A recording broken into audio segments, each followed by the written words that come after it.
नमस्कार, स्वागत है आप सभी का कालचक्र में। मैं हूं विपनेश माथुर और मेरे साथ हैं प्रश्न कुंडली विशेषज्ञ पंडित सुरेश पांडे जी। पंडित जी, स्वागत है आपका कालचक्र। धन्यवाद।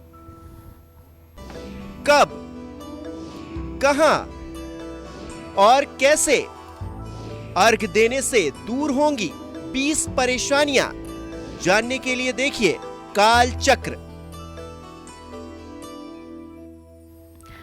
जी हाँ, अच्छी नौकरी पाने के लिए और जल्दी शादी के लिए, धनवान बनने के लिए, प्रॉपर्टी बढ़ाने के लिए, अच्छी सेहत के लिए और जीवन से जुड़ी हर परेशानी से पार पाने के लिए आपको कब, कहां और कैसे अर्घ देना चाहिए, यही आज कालचक्र में पंडित सुरेश पांडे जी आपको बताएंगे।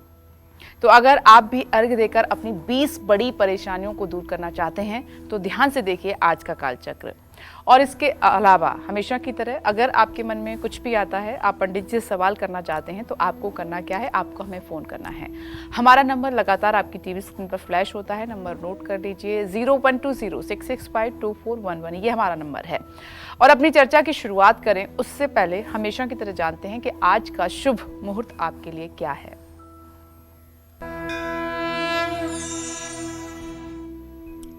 आज 9 मार्च 2024 दिन शनिवार है। आज फाल्गुन कृष्ण पक्ष की चतुर्दशी तिथि शाम 6:17 तक है। इसके बाद अमावस्या तिथि शुरू हो जाएगी। सुबह 7:55 के बाद से इस समय सतभिषा नक्षत्र शुरू हो चुका है। सिद्ध योग रात 8:32 तक, इसके बाद साध्य योग शुरू होगा।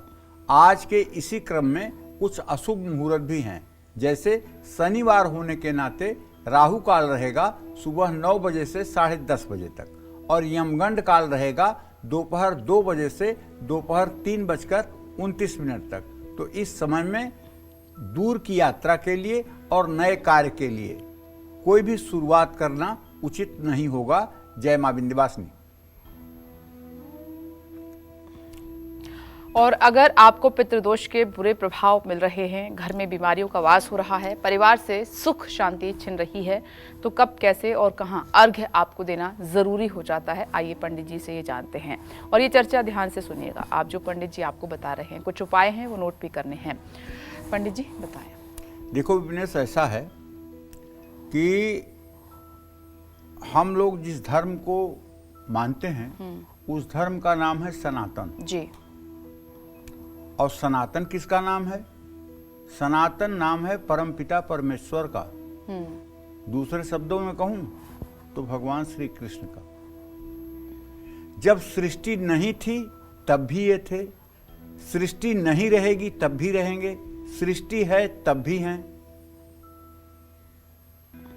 ये मथुरा में आकर के कारागार में जन्म लेने वाले कृष्ण नहीं, ये तो उन्हीं कृष्ण के रूप हैं जो कृष्ण गोलोक में रहते हैं। वही सनातन है।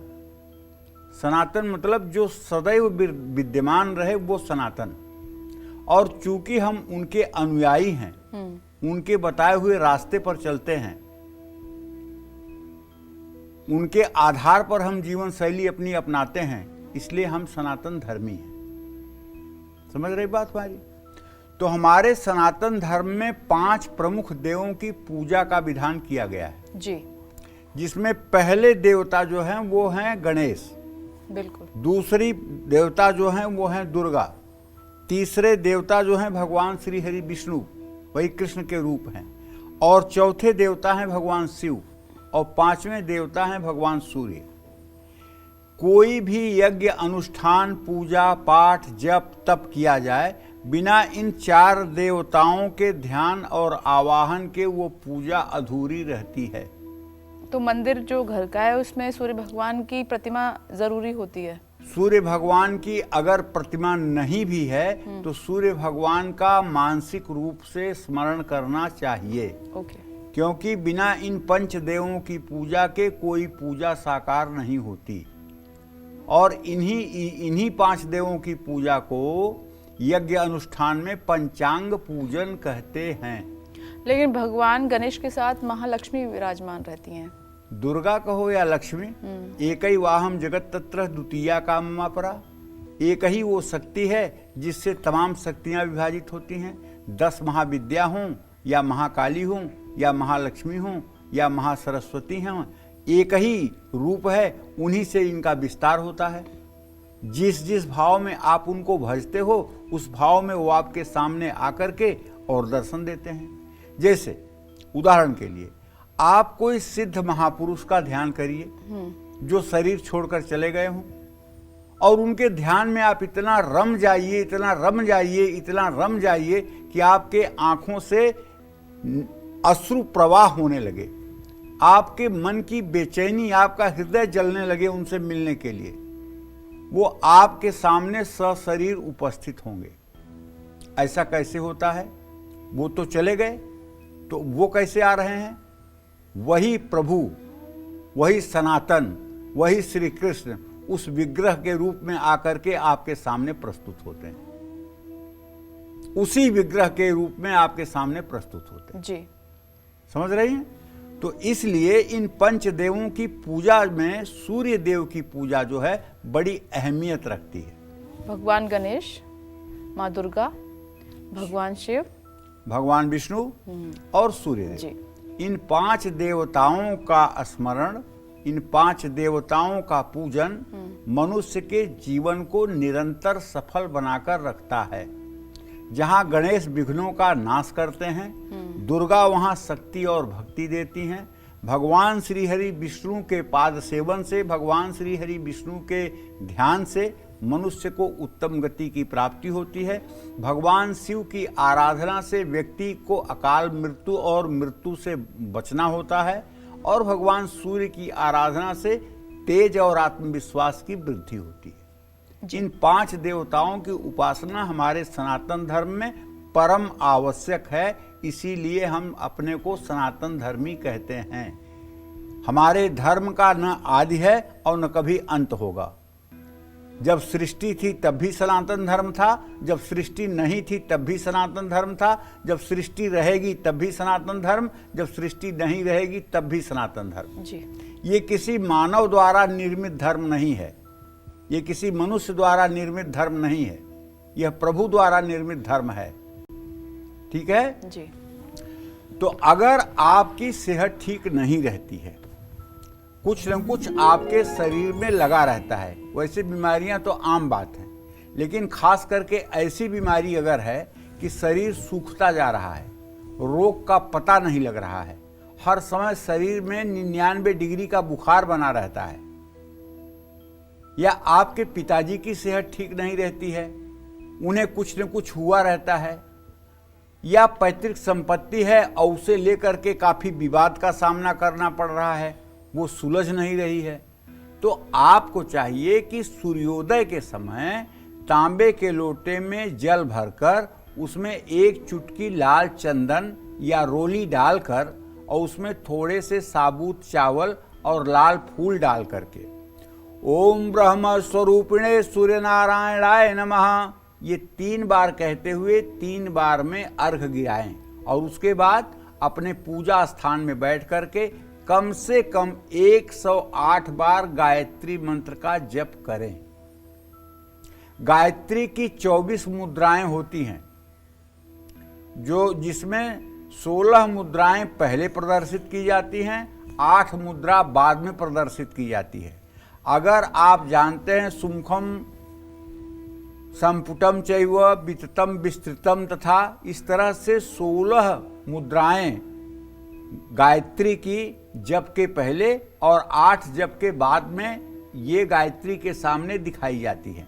अगर ये जप की मुद्रा आपको नहीं आती है तो गीता प्रेस की किताब है नित्य कर्म पूजा प्रकाश, उसमें आप देखेंगे तो ये 24 मुद्राओं का वर्णन है। इन 24 मुद्राओं को करते हुए यदि आप गायत्री मंत्र का जप करेंगे तो मैं दावे के साथ कह सकता हूँ, जो भी आपका लक्ष्य होगा, जो भी आपका संकल्प होगा, उस संकल्प को पूरा होने में देर नहीं लगेगी। चाहे वो आपके पिता की बीमारी हो, चाहे स्वयं आपकी बीमारी हो, चाहे आपके आत्मबल की दुर्बलता हो, और चाहे आपके आत्मसम्मान को ठेस लग रहा हो, सारी चीज़ों से आपको समाधान मिलेगा। सूर्य को अर्घ देने से कुंडली में अगर सूर्य के कारण ग्रहण दोष लग रहा है, वैसे सूर्य के कारण ग्रहण दोष नहीं लगता है, ग्रहण दोष राहु और केतु के कारण लगता है। सूर्य राहु के साथ हो जाए या केतु के साथ हो जाए तो ये ग्रहण दोष हो जाता है। सूर्य चंद्रमा केतु या राहु के साथ हो जाए तब ग्रहण दोष लग जाता है। ऐसे में अगर कस करके सूर्य की साधना की जाए तो इसमें राहत मिलती है। रविवार को सूर्य को अर्घ देते समय यदि उसमें गाय का कच्चा दूध थोड़ा सा मिला लिया जाए और तब भगवान सूर्य को अर्घ दिया जाए तो शादी में अगर रुकावट आ रही है तो निश्चित रूप से वो रुकावट दूर होती है। किन्हीं किन्हीं घरों में हम देख रहे हैं कि 40 साल 50 साल की लोगों की उम्र हो गई है और विवाह शादी नहीं हुई है। सारे भाई बहन कुंवारे हैं, 50-50 साल की उम्र हो गई है। ऐसे परिवारों को शायद आप न जानते हों, लेकिन मैं ऐसे ढेर सारे परिवारों को जानता हूं जिसमें भाई बहनों की उम्र 50 साल 60 साल हो गई है और सब के सब कुंवारे पड़े हुए हैं। किसी की शादी नहीं हुई है, कोई वंश विस्तार नहीं है। क्यों? पितृदोष है। पितर असंतुष्ट हैं और पितर जब असंतुष्ट होंगे तो कुल की वृद्धि नहीं होगी, ये बात पक्की है। तो पितृदोष के बुरे प्रभावों को कम करने के लिए भी तांबे के लोटे में जल भरकर उससे सूर्य को अगर अर्घ दिया जाए नित्य प्रातः काल और गायत्री मंत्र का कम से कम 24 माला जप 1 वर्ष तक किया जाए तो पितरों को शांति मिलती है। लेकिन गायत्री मंत्र का जप करने के बाद जब गायत्री माता को आप यज्ञ का ये अपने जप का जो फल निवेदित करें तो आप कहेंगे ना, गुह्यात गुह्य गोप्त्रित्वम गृहाण अस्मत् कृतम जपम सिद्धिर्भवत मे देवी त्वं प्रसादान सुरेश्वरी। जब आप जप निवेदन करें तो आप उनसे हाथ जोड़कर कहें कि हे माँ, मेरे और मुझसे संबंधित 21 पीढ़ियों के जो हमारे पूर्वज हैं उनका उद्धार करना। जब आप ये प्रार्थना करेंगे तो 1 वर्ष के अंदर आपको इसका चमत्कार दिखाई देगा।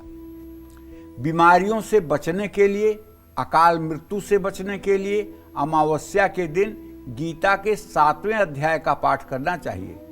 ये गीता का जो 7वां अध्याय है इसमें अर्थार्थ जिज्ञासु आर्ताच ज्ञानी 4 प्रकार के भक्तों का वर्णन किया गया है और गीता में भगवान ने बताया है कि किस तरह से तुम सिर्फ मुझको भज करके और इस संसार सागर से पार हो सकते हो।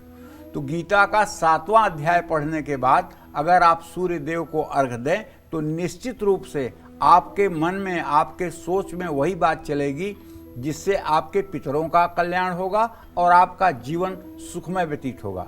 एक बात आप जान लीजिए, अब वैज्ञानिक दृष्टि से देखिए कि सनातन धर्म में सूर्य की उपासना को इतना इम्पोर्टेंट क्यों बनाया गया था। सुबह उठ करके सूर्योदय के समय अर्घ देने की अनिवार्यता क्यों की गई थी, प्रातः संध्या सायं संध्या क्यों अनिवार्य की गई थी, तो आपको पता चलेगा। अब डॉक्टर भी बताते हैं कि सूर्य की रोशनी में बैठा करिए। सूर्य उदय होते ही 24 मिनट तक विटामिन डी की किरणें निकालते हैं और वो विटामिन डी की किरणें जब मनुष्य के शरीर पर पड़ती हैं तो विटामिन डी की कमी पूरा हो जाती है। आज जब मेट्रो सिटी में लोग रह रहे हैं, सूर्य की रोशनी शरीर पर उदय होते हुए सूर्य की नहीं पड़ रही है तो 80% लोगों के शरीर में विटामिन डी की कमी है और पूरे शरीर में दर्द होता है। 1800 रुपया खर्च करके विटामिन डी का जांच करवाएंगे और पता चलेगा विटामिन डी की कमी है, तब उसकी दवाइयाँ खाएंगे, तब जाकर के राहत मिलेगी। और ये सिर्फ सूर्य को अर्घ देने से, सूर्य के सामने 5 मिनट खड़े होने से ये विटामिन डी स्वतः मिल जाती है और शरीर में दर्द जैसी बीमारी छू नहीं पाती है। तो इसलिए भी सनातन धर्म में सूर्य को अर्घ देने का विधान किया गया है। जय मां विंध्यवासिनी। अब जल्दी से राशिफल की शुरुआत करते हैं और सबसे पहले बात करेंगे इस क्रम में हम मेष राशि की। कैसी रहेगी आर्थिक स्थिति आपकी, कामकाज, रिश्ते और सेहत, साथ ही क्या है आज का उपाय, शुभ अंक और शुभ रंग।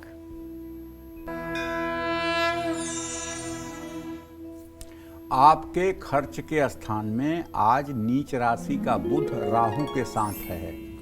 जो इस बात का संकेत कर रहा है भैया कि आज कुछ ज़रूरत से ज़्यादा ही खर्च होगा। लेकिन अच्छी बात यह है कि यदि आप नौकरी करते हैं तो उसमें तरक्की के योग बने हुए हैं और आज आपको पिता का सहयोग भी प्राप्त होगा। लेकिन एक बात कहना चाहूँगा कि आपका चंद्रमा शनि के साथ जो एकादश भाव में है, ये आपके मानसिक तनाव के कारण आपकी सेहत में गिरावट ला सकता है। आपका ब्लड प्रेशर फ्लक्चुएट हो सकता है, ऊपर नीचे हो सकता है।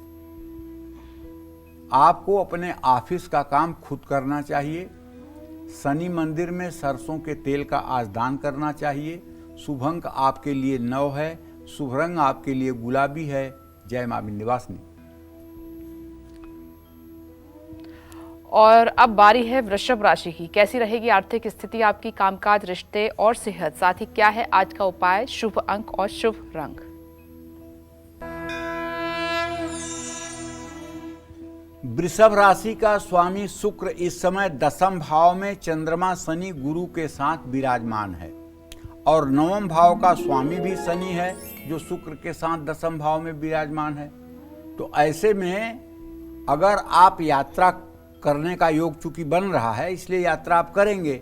यात्रा करते समय अपने साथ जो भी सामान आप रखें, पैसा, रुपया या कोई भी कीमती वस्तु, उसका ध्यान जरूर रखें। लापरवाही बिल्कुल न करें। लापरवाही करेंगे तो व्यय भाव का बृहस्पति कोई न कोई चीज़ आपसे भूलवा देगा और जब आप भूल जाएंगे वो नुकसान आपको दुख देगा। आज अगर आप नौकरी करते हैं तो आपको तरक्की मिल सकता है, आपको प्रमोशन मिल सकता है, आपका अच्छा अप्रेजल हो सकता है। और आज विवाह के लिए कोई गंभीर बात आगे बन सकती है।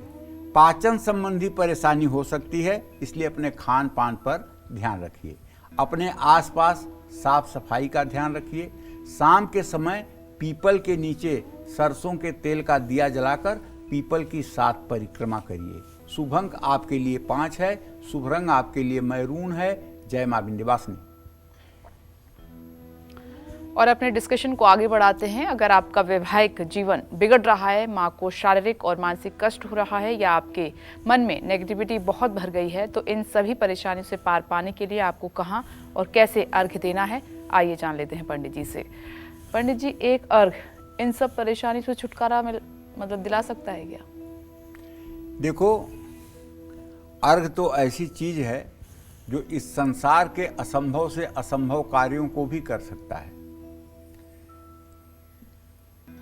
ये हमारा शरीर जो है 3 शरीरों से मिलकर के बना है। जो आपको दिखाई हम दे रहे हैं ये हमारा स्थूल शरीर है। इसके अंदर जो हमारा मन, बुद्धि, चित्त है वो हमारा सूक्ष्म शरीर है और उसके नीचे जो हमारा स्वभाव है वो हमारा कारण शरीर है। इनको कभी मैं नहीं कहा जाता। जैसे मेरे हाथ में दर्द है तो माने ये मैं नहीं हूँ। मेरा मन बहुत दुखी है माने मैं मन भी नहीं हूँ। मेरी बुद्धि काम नहीं कर रही है माने मैं बुद्धि भी नहीं हूँ। मेरा स्वभाव ऐसा नहीं है माने मैं स्वभाव भी नहीं हूँ। तो न मैं स्थूल शरीर हूँ, न मैं सूक्ष्म शरीर हूँ, न मैं कारण शरीर हूँ। तो मैं जो कह रहा है कि मैं नहीं हूँ, वो कौन है? वो है ईश्वर अंश जीव अविनाशी, चेतन अमल सहज सुख राशि। उस परम पिता परमात्मा का अंश और अविनाशी उस ब्रह्म का अंश है। मन चंचल क्यों होता है? मन चंचल इसलिए होता है कि इंद्रियों के वशीभूत होकर के और ये राग और द्वेष में फंसा हुआ है, इसलिए ये चंचल होता है। जिन लोगों में एकाग्रता की कमी है, जिन लोगों के मन में बहुत नकारात्मक विचार आते हैं, जिन लोगों के मन में असुरक्षा की भावना हमेशा बनी रहती है, जिनकी मां को बहुत ज्यादा कष्ट है, शारीरिक कष्ट और खास करके हड्डियों में, ऐसे लोगों को पूर्णिमा की रात कच्चे दूध और अखंडित चावल से चंद्रमा को अर्घ्य देना चाहिए। कच्चे दूध और चावल से चंद्रमा को अर्घ्य देने से पति पत्नी के बीच का भी तनाव दूर होता है। पैसों के कमी के कारण सभी जरूरी काम अगर बिगड़ रहे हैं तो पूर्णिमा पर चंद्रमा के उदय होने के बाद कच्चे दूध में मिश्री और चावल मिला करके चंद्रमा को अर्घ देना चाहिए। अब आप कहिए कि पैसे का चंद्रमा से क्या संबंध है? चंद्रमा को अर्घ देंगे तो उससे पैसे का क्या संबंध है? भाई संबंध है। संबंध ये है कि समुद्र मंथन से चंद्रमा और लक्ष्मी दोनों निकले हैं। इस तरह से चंद्रमा और लक्ष्मी भाई बहन है। जिन लोगों की कुंडली में चंद्रमा अच्छी स्थिति में होता है वो लोग निश्चित रूप से धनवान और वैभववान होते हैं, और जिनकी कुंडली में चंद्रमा कमजोर निर्बल होता है, अमावस्या का चंद्रमा होता है, वो चाहे जितनी मेहनत कर लें इसके बावजूद भी उनके ऊपर श्री महालक्ष्मी की कृपा उतनी नहीं हो पाती है जितना उनका पुरुषार्थ होता है। तो इसलिए चंद्रमा को अर्घ देने से भी महालक्ष्मी की कृपा मिलती है, इसमें कोई संदेह नहीं है। जय मां विंध्यवासिनी। और अब आगे बढ़ते हैं, बात करते हैं मिथुन राशि की। कैसा रहेगा आज का पूरा दिन, जल्दी से जानते हैं। देखिए, मिथुन राशि का स्वामी बुध इस समय दशम भाव में अपनी नीच राशि में राहु के साथ गोचर कर रहा है। लेकिन अच्छी बात यह है कि आपके धन भाव का स्वामी और आपके आय भाव का स्वामी चंद्रमा और मंगल हैं। चंद्रमा और मंगल की स्थिति को देखते हुए हम ये कह सकते हैं कि यदि आपका कोई पेमेंट कहीं रुका हुआ है पहले से, तो उसके वापस आने की संभावना बनी हुई है।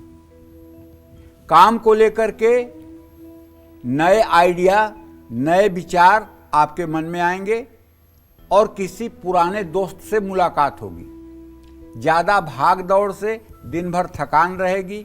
पैसों के लेन देन में ज़्यादा सावधानी बरतें। इत्र दान करें, किसी का जूठा न खाएं। शुभ अंक आपके लिए 2 है, शुभ रंग आपके लिए बैगनी है। जय मां विंध्यवासिनी। और अब बारी है कर्क राशि की। जानते हैं आज का आपका राशिफल, कैसा रहेगा पूरा दिन आपका।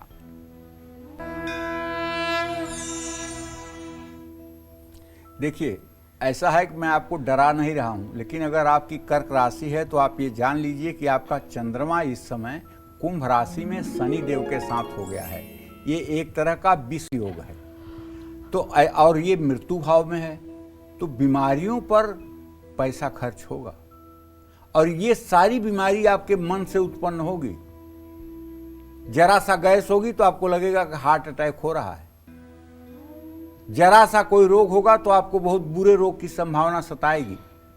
तो इसलिए आज पूरे दिन मेरे कहने से आपको नमः शिवाय का जप करना चाहिए और पूरे दिन आप एकदम आराम से रहेंगे।